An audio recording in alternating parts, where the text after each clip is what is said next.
അപ്പോൾ എനിക്ക് ഭയങ്കര ആഗ്രഹമായി കല്യാണം കഴിക്കണം. അപ്പൊ ഞാൻ അച്ഛനോട് പറഞ്ഞു, അച്ഛൻ എനിക്കിങ്ങനെ കല്യാണം കഴിച്ചാൽ കൊള്ളാന്ന് പറഞ്ഞിട്ട് എന്നിട്ട് ഞാൻ മാട്രിമോണിക്കകത്ത് പോയി അപ്ലൈ ചെയ്തിട്ട് ഞാൻ എല്ലാ വൈകുന്നേരം ഒരു 6-7 മണിയാകുമ്പോൾ അച്ഛനെ വന്ന് ഓരോ പെണ്ണുങ്ങളുടെ ഫോട്ടോ ഇങ്ങനെ കാണിക്കും, ഈ കൊച്ചു കൊള്ളാവോ, ഈ കൊച്ചു കൊള്ളാവോ, അങ്ങനെ അമ്മയെ കാണിച്ചു. അങ്ങനെ അമ്മ അച്ഛനോട് ചർച്ച ചെയ്യണം, ഇവരെന്ത് ഇങ്ങനെ കാണിച്ചോണ്ടിരിക്കുന്നത്. അപ്പൊ അച്ഛൻ പറഞ്ഞു, മോനെ ഇത്രനത് കണ്ടത് എനിക്ക് ഇഷ്ടപ്പെട്ടൊരു കൊച്ചിനെ.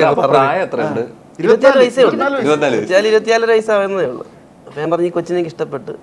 ഒരാഴ്ച കഴിഞ്ഞപ്പോൾ നേരെ അവരുടെ വീട്ടിൽ പോകുന്നു, പെണ്ണ് കാണുന്നു. പിന്നെ എനിക്ക് ഒന്നും ഓർമ്മയില്ല. ഇഷ്ടപ്പെട്ടു. അപ്പൊ നേരിട്ട് പോന്നു. പിന്നെ ഒരു 7-8 മാസം കൊണ്ട് എന്റെ കല്യാണം കഴിഞ്ഞു.